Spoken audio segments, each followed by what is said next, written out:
이삭 하면 순종의 사람이라는 답이 나옵니다. 이삭은 순종의 아이콘, 순종. 그래서 이삭은 예수님의 예표이기도 하고 우리 신앙생활하는 사람들의, 믿음 생활하는 사람들의 어떻게 하는 게 신앙생활을 잘하는 거냐, 신앙의 모델이 되기도 합니다. 오늘 본문에서도 이삭은요, 아버지에게 어떻게 순종하는가 한번 보십시오. 아버지에게요, 아침 일찍 일어나 하나님께 예배 드리러 가자고 하는 그 아버지의 말씀 앞에 온전히 순종합니다. 이때 이삭의 나이는 10대 후반으로 보거든요. 한참 혈기왕성할 때고 반항 기질이 많을 때.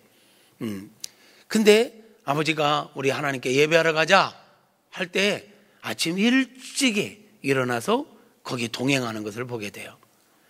그리고 뭐 몇십 분 거리도 아니에요.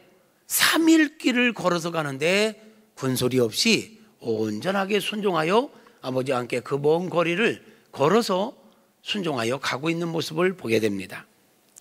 그런가 하면 하나님께서 지정하셨던 모리아 산에 이르렀을 때에 아버지가 종들과 나귀를 산 밑에 두고 이제 너하고 나하고 둘이 올라가야 돼. 네가 이 번제에 쓸 나무를 짊어지거라 하고는 나무를 매주는데 그 나무를 메고 정상까지 또 올라가는 것을 보게 됩니다. 얼마든지 따질 수 있잖아요. 아버지, 이 나무 같은 건 종들이 지게 해요. 나귀를 끌고 올라가지요. 할 수 있잖아요. 근데 이삭은 한마디 하지 않습니다. 아버지께서 하자는 대로, 아버지께서 말씀하시는 대로 온전하게 순종하고 있음을 보게 돼요. 더 놀라운 것은 정상에 이르렀습니다. 정상에 다 올라갔어요. 아버지가 제단을 쌓습니다. 그리고 그 위에 나무를 펼쳐놓습니다. 그리고는 제물을 놔야 되는데 올라갈 때 이런 얘기를 했죠. 이삭이, 아버지, 불과 번제물을 태울 수 있는 그 나무는 준비됐는데 정작 중요한 제물이 없네요. 제물은 어떻게 해요? 그랬더니 아버지가 뭐라고 대답합니까? 아들아, 그것은 하나님께서 친히 준비하실 거야. 그리고 올라갔어요. 근데 가보니까 아무것도 없잖아요. 제단을 쌓고 나무를 벌려놓고 그 위에 이제 제물을 올려놔야 되는데 아버지가 갑자기, 성경에는 안 나왔지만 네가 제물이야, 이리 와봐 하고는 이삭을 결박합니다. 그리고는 그 나무에 올려놨다고 그랬는데 그냥 제 생각입니다. 너 여기 걸어 올라가, 너 여기 누워. 그거를 자기가 제물로 죽겠다고 올라가는 이삭을 여러분 생각해 보세요. 그 쉬운 일이 아니잖아요. 그래서 오늘 또 나무 위에 이삭을 놓고 잡으려고라고 표현했어요. 짐승 잡듯이 칼을 들었다, 아브라함이. 여러분, 번제물이 된다는 것은요, 죽임을 당하는 겁니다. 그리고 가죽을 벗겨내는 것입니다. 그리고 내장을 끄집어내고 옆에 붙어있는 기름까지 다 긁어서요, 피는 제단에 뿌리고 나머지는 100% 사람이 취하지 않고 100% 태워서, 화재로 태워서 하나님 앞에 드리는 온전한 헌신을 의미하는 것입니다. 그럼 지금 이삭이 말이에요, 번제물이 된다는 것은 아버지에게 자기가 죽임을 당하겠다는 거예요.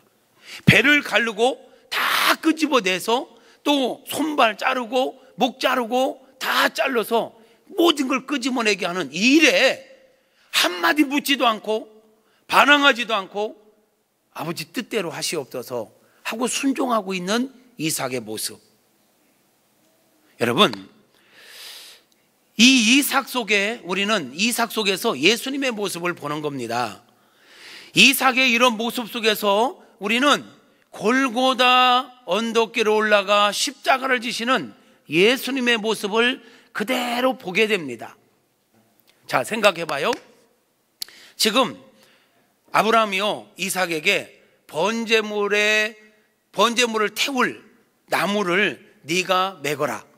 그래서 이삭이 나무를 들쳐 메고 모리아 산을 걸어 올라가는 이 모습은 마치 예수님께서 자기가 못 박힐 십자가를 지고 골고다 언덕길을 올라가시는 모습과 똑같은 거예요.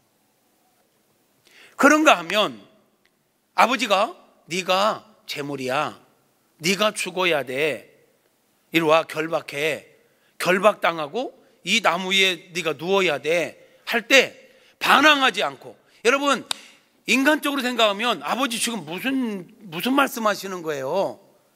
내가 재물이요? 하나님이 인신제사를 받으시나요? 아버지 뭐 잘못 들으신 거 아니에요? 지금까지 아버지 하나님 말씀 순종했지만 이거는 아닌 것 같습니다.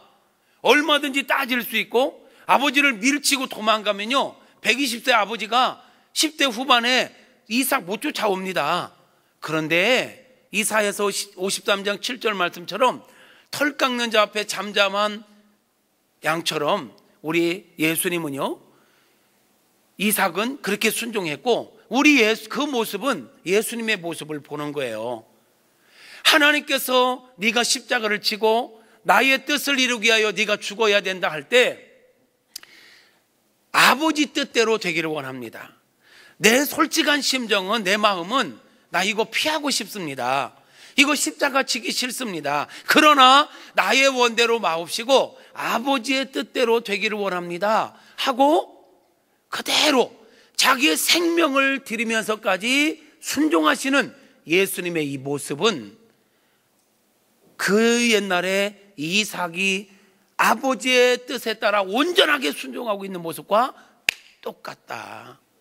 그래서 이삭의 모습을 통해서 우리는 예수님의 모습을 보게 되는 것입니다.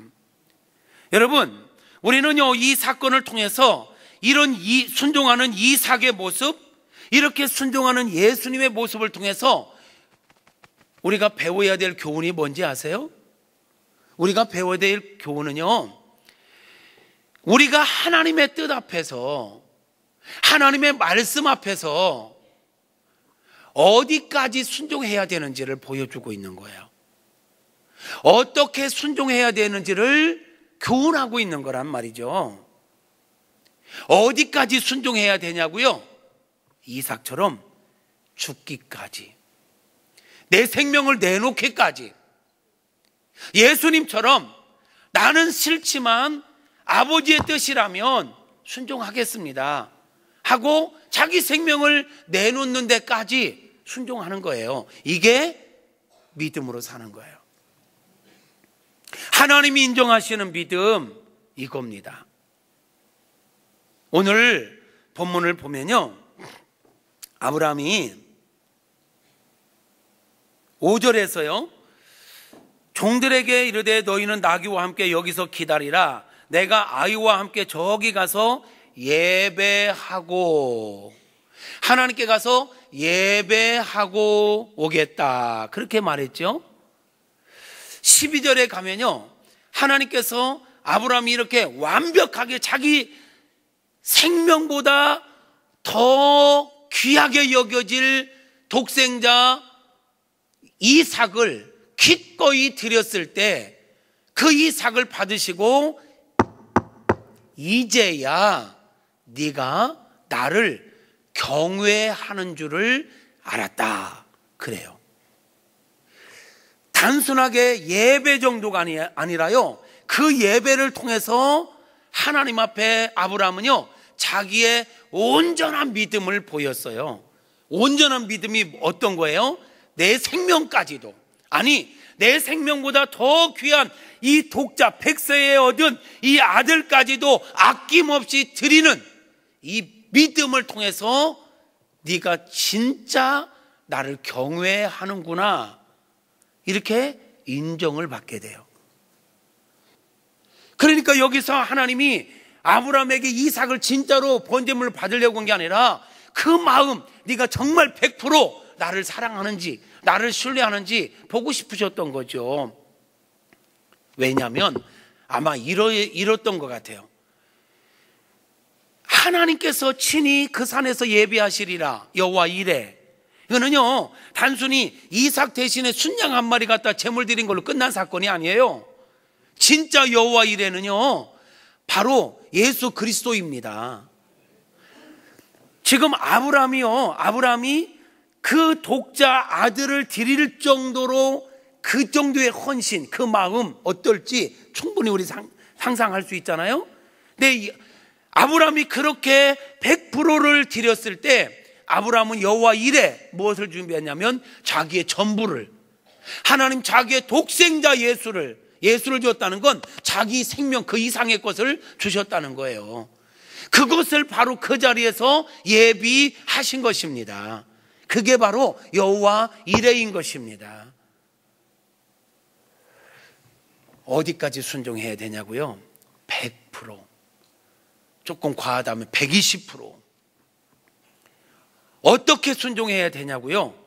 이삭처럼, 예수님처럼 즉시. 아브라함은요, 하나님의 말씀을 듣고 미루지 않았습니다. 오늘 우리가 읽었던 3절에 보면 아브라함이 아침에 일찍이 일어나, 지금 뭐 어디 소풍 갑니까? 아들 죽이러 가는 겁니다. 근데 뭐 신난다고 새벽같이 일어나서 가겠냐고요? 순종은 미루면 안 된다. 아침에 일찍 일어났다는 것은요, 즉시 순종했다는 거, 온전히 순종했다는 거, 타협하지 않았다라는 거. 그래서 오늘 우리는요, 이런 아브라함의 모습, 이삭의 모습, 예수님의 모습 속에서 어디까지 순종해야 되느냐? 100%. 어떻게 순종해야 되느냐? 즉시, 온전하게 100%를 순종해야 됨을 우리에게 교훈하고 있는 중요한 메시지인 것입니다. 우리가 믿음으로 산다는 것은 바로 말씀에 순종하는 것입니다. 우리와 하나님과의 관계 속에서 하나님의 책임은, 하나님의 역할은 말씀하시는 데 있습니다. 우리의 역할은 순종하는 데 있습니다. 하나님의 말씀을 잘 듣고 그 말씀대로 순종하는 것, 이게 우리가 가져야 될 자세인 줄로 믿습니다. 그래서 순종이 능력입니다. 순종하며 살아가는 저와 여러분 되어지기를 축복합니다. 할렐루야. 우리 믿음을 점검해 보십시다. 나는 하나님의 말씀하심 앞에 온전히 순종하고 있는가? 여러분, 우리가 하나님께 온전히 순종하지 못하는 이유가 뭘까요? 하나님께 온전히 순종하지 못하는 이유가 뭘까요? 아니, 반대로 아브라함이 독생자 100세에 얻은 독자 아들까지 기꺼이 드릴 수 있었던 이유가 뭘까요? 순종할 수 있었던 이유, 이삭이 아버지의 뜻에 따라 온전하게 순종할 수 있었던 이유가 뭘까요? 예수님이 당신의 생명을 내놓으며 십자가를 져 죽기까지 순종할 수 있었던 이유가 뭘까요? 순종하지 못하는 이유, 순종했던 이유, 여러 가지가 있겠지만 저는 하나님에 대한 암, 아브라함이 100세에 얻은 독자 이삭까지 기꺼이 주저하지 않고 번제물로 드릴 수 있었던 것은 하나님이 어떤 분인지를 알았기 때문에, 하나님이 자기를 얼마나 사랑하는지를 알았기 때문에, 하나님은 한번 하신 약속을 어떻게 지켜가시는 분인지를 알았기에, 하나님의 능력이 얼마나 위대하신가를 알았기에 순종할 수 있었다. 그러므로 여러분, 우리가 순종을 잘 못하는 이유, 하나님을 모르기 때문에 그래요. 몇십 년 신앙생활에서 지식적으로는, 성경을 통해서 지식적으로는 하나님이 어떤 분인지 읊을 수 있지만, 이 여기 있는 지식이 가슴의 언어로, 가슴의 믿음으로 와 있지 않기 때문에 하나님을 지식으로 아는 게 아니라 가슴으로 아는 은혜가 있기를 축복합니다. 그런 아는, 그래서 호세아서 6장 3절에서는 여호와를 알자, 힘써 여호와를 알자 라고 말씀하고 있는 거예요. 하나님이 얼마나 우리를 아끼고 하나님이 얼마나 우리를 사랑하고 우리를 향한 계획이 얼마나 놀라운지를 알아가는 은혜가 있기를 축복합니다. 하나님은 어떻게든지 우리가 하나님을 알기를 원하세요. 하나님을 알려면 어떻게 해야 될까요? 하나님에 대해서 소개하고 있는 성경을 읽어야지요. 말씀을 읽으셔야 되고, 설교를 잘 들으셔야 되고, 말씀 공부를 하셔야 되고, 하나님을 알아야 되는데 몇십 년 신앙생활하면서 성경 한 번도 읽지 못했다? 그리고 하나님을 믿는다? 뭘 믿어요? 그러니까 하나님 믿는다면서 자기 기분을 믿는 거야. 자기 경험을 믿는 거야. 자기 감정을 믿는 거예요. 결단하십시오. 하나님을 알아야 됩니다. 알려면 성경과 친해져야 합니다. 성경을 읽으십시오. 묵상하십시오. 말씀을 잘 들으십시오. 공부한다고 할 때 배우십시오. 할렐루야. 아는 만큼 믿습니다. 믿으면 순종이 되어지는 것입니다. 아브라함의 순종, 이삭의 순종, 예수님의 순종은 하나님이 어떤 분인지 알 때 가능했던 것입니다. 하나님을 더 깊이 아시고 온전하게 순종하는 저와 여러분 모두가 되어지기를 주님의 이름으로 축복합니다. 사랑하는 성도 여러분, 하나님은 말씀하시는 분입니다. 말씀하시는 방법은 다양합니다. 때로는 설교를 통해서 하나님은 말씀하십니다. 지금도 우리에게 하나님을 알라고 말씀하시잖아요. 순종이 능력이라고 말씀하시잖아요. 아멘입니까? 설교를 통해서 말씀하십니다. 또는 감동을 통해서 내 안에 감동되게 하심으로, 깨닫게 하심으로, 마음에 감동하심으로 말씀하십니다. 때로는 환경을 통해서, 상황을 통해서 말씀하십니다.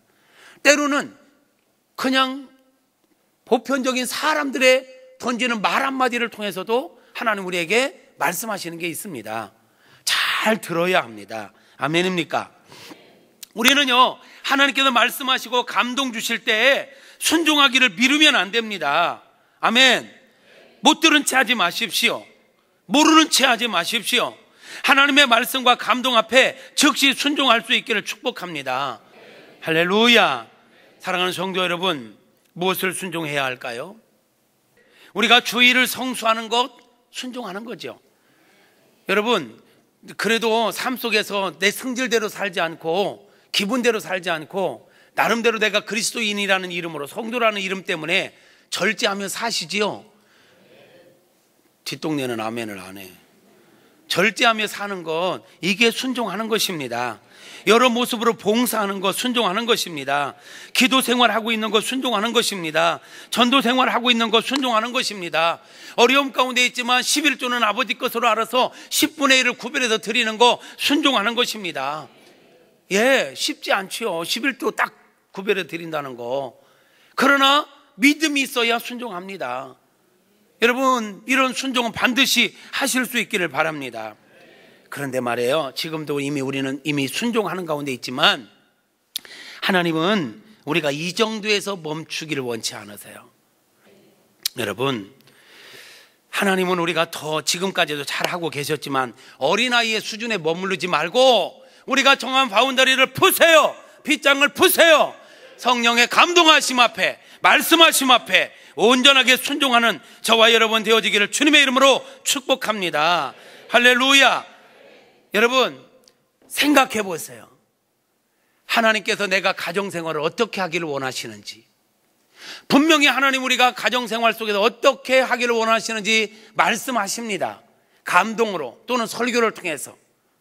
그렇다면 그 순종해서 가정생활 잘 하십시오. 사회생활은 어떻게 해야 될지 귀를 기울이십시오. 여러분, 어떤 사회생활을 해야 될지, 어떻게 교회생활을 해야 될지, 성령께서 여러분에게 어떻게 교회생활을 하라고 감동 주시는지 들으세요. 그리고 순종하면 예비된 은혜가 분명히 있을 줄로 믿습니다. 하나님은요, 우리가 내가 원하는 내가 아니라 하나님이 원하시는 나로 살아가기를 원하십니다. 여러분 아세요? 우리는요, 내가 원하는 내가 있고 부모님이 원하는 내가 있고 하나님이 원하시는 내가 있어요. 여러분, 어떻게 살아야 합니까? 내가 원하는 나로 살아야 됩니까? 부모님이 원하는 나로 살아야 됩니까? 하나님이 원하시는 나로 살아야 합니까? 1, 2, 3 어떻게? 그 끊임없이 우리 안에서는 내가 원하는 나로 살기를 갈망하고 있습니다. 성경에 보면 종종 이름이 바뀌는 경우가 있어요. 하나님께 이름을 바꿔줘요. 그거는요, 이름에는 자기의 소망이 담겨 있기도 해요. 부모님의 소망이 담겨 있기도 하죠. 아브람, 원래 이름은 아브람이죠. 아브람, 존귀한 아버지라는 뜻입니다. 아마도 아브람의 아버지 데라가 아브람을 낳고 너 아들, 넌 존귀한 자가 됐으면 좋겠다. 너 존귀한 자가 됐으면 좋겠다. 너 존귀한 아버지가 됐으면 좋겠다. 이런 의미로 아브람이라고 지은 것 같아요. 근데 하나님은요, 아니 아브람도요, 그게 자기의 존재의 목적인 줄 알았던 것 같아요. 그러니까 하나님께서 아니야, 네 이름을 아브라함이라 하리라. 열국의 아버지라는 뜻이에요. 아브람과 아브라함의 아버지는 존귀한 자, 존귀함을 받는 자, 존귀한 아버지 정도로 생각했지 모르지만 하나님은요, 열국을 살리는, 세계 열방을 살리는 지도자가 되라는 거예요. 믿음의 조상이 되라는 거예요. 이름을 바꿔주셨어요. 하루아침에 그걸 깨닫지는 못했어요. 그런데 이쯤 되니까, 22장쯤 오니까 하나님은 나를 통해서 열국을 살리기를 원하시는구나. 그의 아내 사례도 마찬가지죠. 원래 사례 아마도 사례의 부모님이 사례를 낳고 공주, 너는 공주 같다, 너는 공주처럼 살아라, 예쁘기도 했던 것 같아요. 막 나이가 막 70세 80세 돼도 얼마나 예뻤는지 남편이 막 누이라고 소개할 정도로 사람들이 막 그냥 뿅 가가지고 막 이럴 정도였으니까 그 아기 때는 얼마나 이뻤겠어요. 그래서 사례도 그랬겠죠. 나는 공주야, 공주. 근데 하나님이 이름 바꾸래요. 아니야, 사라라 하리라. 열국의 어미가 되라. 너를 통하여 세계 열방을 살리고 싶다는 거예요. 예, 하나님은요, 내가 원하는 내가 아니라 내가 원하는 나는 나밖에 몰라. 조금 나가면 내 자녀들밖에 몰라. 근데 하나님은요, 우리가 나와 내 가족을 넘어 세계 열방을 품기를 원하십니다. 존귀함 받고 나의 공주로 사는 걸 넘어 세계 열방을 살리는 비전 메이커, 하나님의 비전 메이커들이 되기를 원하시는 것입니다. 그런 꿈을 가지고 살아갈 수 있기를 축복합니다. 주여 나를 사용하여 주옵소서. 주여 나의 가정을 사용하여 주옵소서. 주여 나의 사업장을 사용하여 주옵소서. 주여 우리 교회를 사용하여 주옵소서. 내가 원하는 나도 있어요. 그러니까 내가 원하는 나는 쉬고 싶어. 내가 원하는 나는 천천히 가고 싶어. 신선 노름하고 싶어.